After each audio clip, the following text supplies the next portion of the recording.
Hi guys, நம்ம movie ரிவ்யூவில் பேரன்பும் பெருங்கோபமும் இந்த படத்தோடைய ரிவ்யூ தான் பார்க்க போகிறோம். இந்த படம் ஆகா ஓடிடியில் இப்போ தமிழில் வெளிவந்திருக்கு.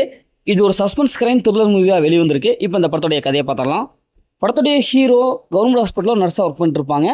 இவங்கள போலீஸ் பிடிச்சிடும். எதனாலனா ஒரு குழந்தை கடத்தல் வழக்கில் இவங்கள போலீஸ் பிடிச்சிட்டு போயிடும். அதுக்கப்புறம் விசாரிப்பாங்க. விசாரித்து பார்க்கும்போது ஹீரோ சொல்லுவார், இது மாதிரி விஷயமா நான் பண்ணல, இதோட பெரிய ஒரு சம்பவம் ஒன்று பண்ணியிருக்கிறேன் அப்படின்னு சொல்லிட்டு அதை அப்படியே சொல்லுவாங்க. இது உண்மையாக பொய்யா அப்படின்ட்டு போலீஸுக்கு டவுட் வந்துடும். உடனே அதனை பற்றின ஒரு இன்வெஸ்டிகேஷன் பண்ணுவாங்க. இப்போ இறுதியில் ஹீரோ சொன்ன சம்பவம் உண்மையா, எப்படி இதை கண்டுபிடிக்கிறாங்க, போலீஸுக்கிட்ட ஹீரோ மாட்டினாரா இல்லையா, இறுதியில் என்னாச்சு அப்படிங்கிறது தான் இந்த படத்துடைய ஒன்லைன்.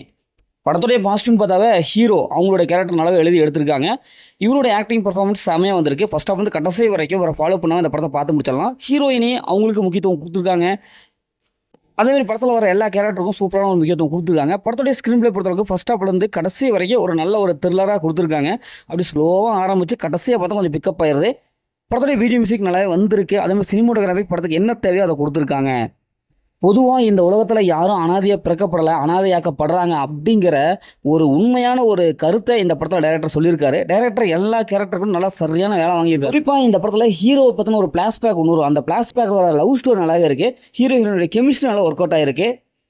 படத்துடைய கிளைமேக்ஸ் நல்லா ட்விஸ்டோட முடிச்சிருப்பாங்க. யாருமே எதிர்பார்க்காத ஒரு சூப்பரான ஒரு கிளைமேக்ஸ் வந்து கொடுத்துருப்பாங்க. படத்துடைய மைனஸ்ன்னு பார்த்தாவே ஸ்டோரி தான் கொஞ்சம் பழசாக இருக்குது. ஃபஸ்ட் ஹாஃபில் கொஞ்சம் போர் அடிக்கிற மாதிரி இருக்குது. இந்த படத்துடைய ஸ்டோரி அந்த பிளாஷ்பேக் ஏதோ ஒரு வெப் சீரிஸோட ஞாபகப்படுத்துது. ஆனால் அந்த வெப் சீரிஸில் இருந்து எடுத்துட்டாங்களோ சுட்டுட்டாங்களோ அப்படின்னு தான் இருக்குது. மிடில் போர்ஷனில் இன்னும் கொஞ்சம் கவனம் செலுத்தியிருக்கலாம். கொஞ்சம் வேறு விதமான ஒரு சீன்ஸ் எல்லாம் இவங்க கையாண்டுருக்கலாம். படம் வந்து ஒரு சீரியஸாக போகுது. காமெடி போர்ஷனாக இதில் வந்து எதிர்பார்க்காதீங்க. ஏன்னா இது ஒரு நேர்கோட்டில் போகிற ஒரு சீரியஸான கதை மாதிரியே போயிட்டுருக்கு. இந்த படத்தில் அந்த மாதிரி சீன்ஸில் எதுவுமே இல்லை. மொத்தம் இந்த படம் எப்படி சூப்பராக சுமாராக இருக்குன்னா இந்த படம் ஃபேமிலியோட பார்க்கலாம். இது ஒரு ஒன் டைம் வாட்சபிள் தான் நான் உங்களுக்கு சொல்கிறேன். ஓகே, இதே மாதிரி அடுத்த ஒரு புதிய மூவி ரிவ்யூ சந்திப்போம்.